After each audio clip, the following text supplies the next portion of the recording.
Today we're showing you a John Deere 2520 tractor. It's a four-wheel drive tractor with a 200 CX quick attach front loader. Also has the 60-inch drive-over belly mower.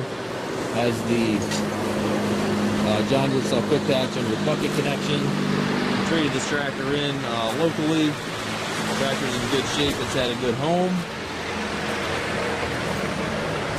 Engine is prior to the Tier 4 emissions, so it has none of the DPF or none of the Tier 4 emissions at all.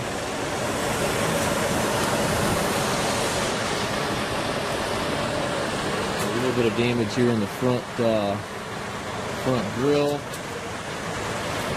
Overall, very clean tractor. Again, comes with the belly mower, which is the 62-inch drive-over, 2-range hydrostatic transmission. You have your two ranges right here on this orange lever, PTO selector, and then your PTO engagement is up here on the dash. Motor control, 15 control to the right. Current hours on the tractor are 677.4. If you take trades, we also offer low-rate financing for qualified customers. Also can arrange shipping anywhere here within the U.S. If you have any questions regarding this tractor or any of our other used tractors, please contact us at maskedtractor.com.